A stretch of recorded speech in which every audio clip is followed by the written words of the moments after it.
Quelques jours après la signature d'un accord qui stabilise les prix des denrées de première nécessité pendant ce mois de pénitence, des marchés de la capitale affichent une autre image. Les prix fixés ne sont pas respectés par endroits. Cette dame explique pourquoi il est impossible pour elle de respecter les prix conformément aux accords signés.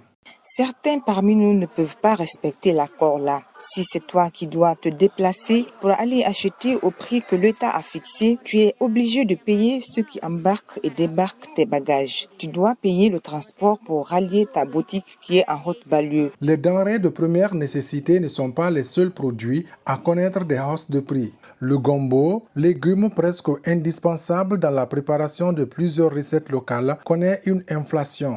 Les clients nous taxent souvent de vendre cher nos légumes, mais il y a des facteurs qu'ils ne maîtrisent pas dans le commerce là. Le prix du sac du gombo a triplé et ceux avec lesquels nous on achète, on discute le prix du sac déjà emballé. On n'a pas le temps de vérifier la qualité du produit.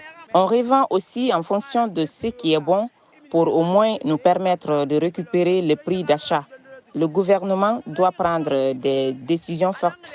Les légumes là sont cultivés ici et les agriculteurs sont accompagnés. Pourquoi ils nous vendent cher alors? Le non-respect du contenu du protocole d'accord ne surprend pas l'Union pour la défense des consommateurs de Guinée. Pour son président, le gouvernement et les acteurs impliqués dans la signature de cet accord n'ont pas tenu compte de tous les aspects sur le terrain. Comment le gouvernement peut fixer les prix par région, encourager la fixation, alors que c'est une denrée que le gouvernement a souvent subventionné. Quand vous prenez le cas du riz par exemple, sur chaque tonne de riz, l'État a renoncé $100. Quand vous prenez le sucre, chaque tonne de sucre, l'État renonce $200 à partir du cordon douanier.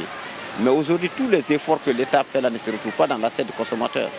L'article 5 de ce protocole prévoit la mise en place d'une équipe mixte pour vérifier la bonne application du contenu. Les commerçants qui ne respectent pas les clauses de l'accord s'exposent au remboursement de la facilitation accordée et au paiement des pénalités conformément au Code des douanes.